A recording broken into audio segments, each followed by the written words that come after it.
A Georgia woman was pulled to safety after she falls onto the tracks while a train is approaching. Caught on tape by the Metropolitan Atlanta Rapid Transit authorities, you can see Addie Norfleet, who is visually impaired, walking down the steps. There it is, and falling right onto those tracks. People standing near her rushed to pull the 57-year-old to safety. Norfleet complained of pain after the accident and was quickly taken to the hospital, where she was later released. A monster-sized sinkhole swallows up an SUV in Wisconsin. The incident happened in the east side of Milwaukee yesterday. This photo shows the Cadillac Escalade trapped in a hole filled with broken asphalt and a traffic light. There it is. The sinkhole is likely the result of ongoing flooding in that area.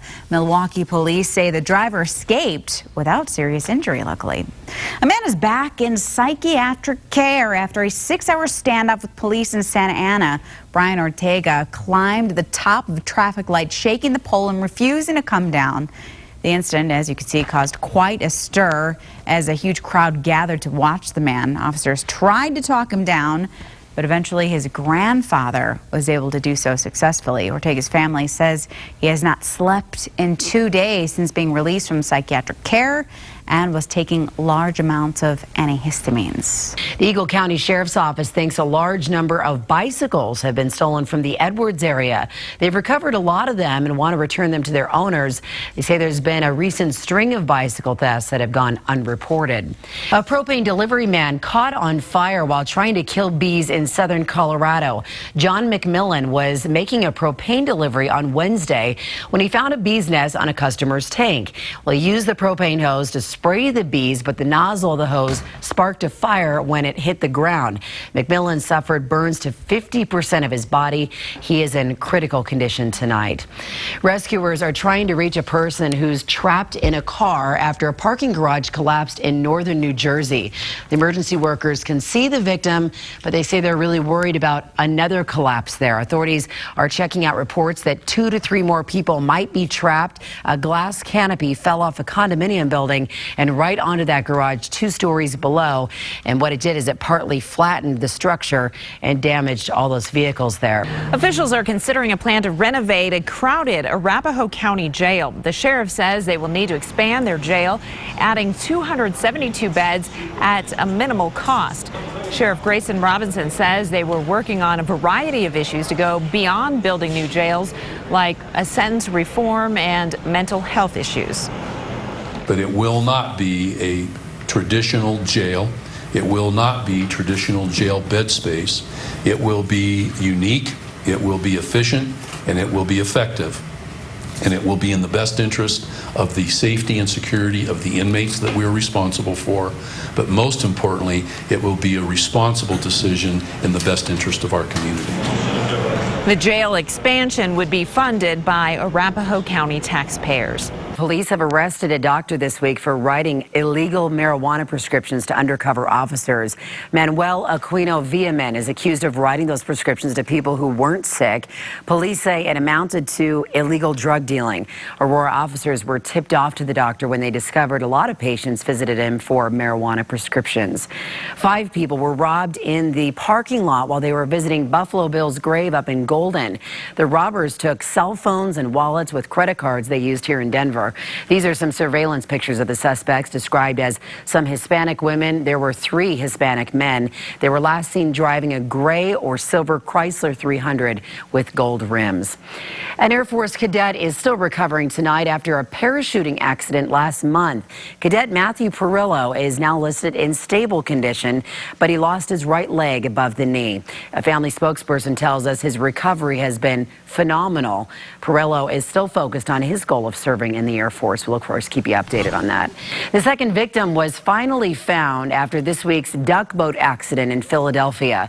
Police found the body of a 16-year-old tourist earlier today, and the second body was also found. Salvage crews pulled the boat from the river. They say 35 other people were rescued, and investigators are still left with a lot of questions as to how this accident really happened.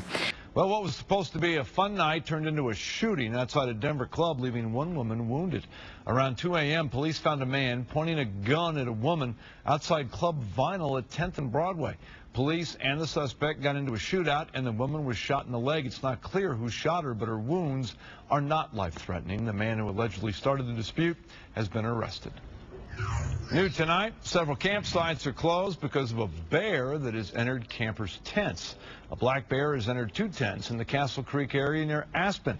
Wildlife officials say they are going to close the camping sites along Castle Creek until further notice. They also say the bear they're tracking does not appear to have had problems with campers in the past. Embattled oil giant BP will be picking up the tab for a Colorado fireworks show. The company stepped forward in December to pay for the July 4th display in Durango. Because the city budget crunch there, city officials were ready to cancel it, but BP surprised the city council. In addition to the infamous oil well in the Gulf Coast, BP has a large number of natural gas operations in Colorado. BP says it has not asked for any advertising in exchange for the donation. A campfire and work crew are blamed for a fire in Las Vegas. That starts our look across America.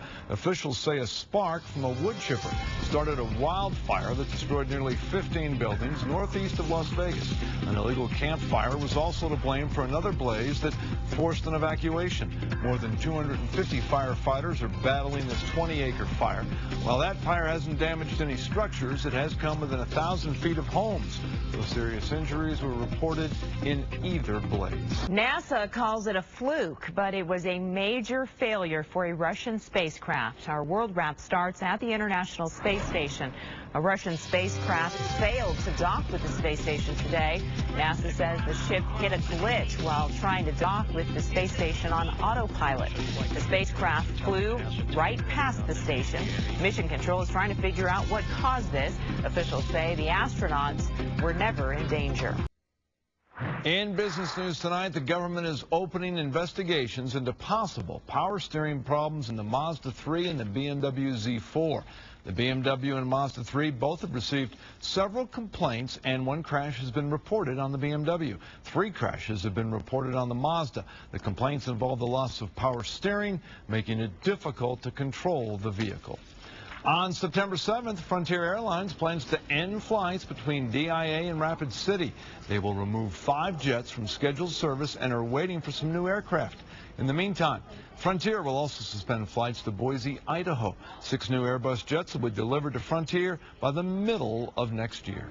In health news tonight, the first 2010 case of the West Nile virus in Colorado has been confirmed in Weld County. The virus has been found in a 53-year-old woman who is now recovering at home. Last year, 3 people died in Colorado from West Nile. The virus is carried by certain birds and transmitted to people by bites from mosquitoes. Health Department officials advise people to take precautions against the virus by wearing insect repellent and any other methods to avoid mosquito bites. Insurance agents are certainly not feeling any calm after last week's storms. More than 13,000 auto and homeowners have filed insurance claims since baseball-sized hail and high winds caused damage to vehicles and homes around Brighton, Commerce City, and other communities in the northeast metro area. So far, the insured damage is adding up to an estimated $70 million, and that could grow as people continue to file claims.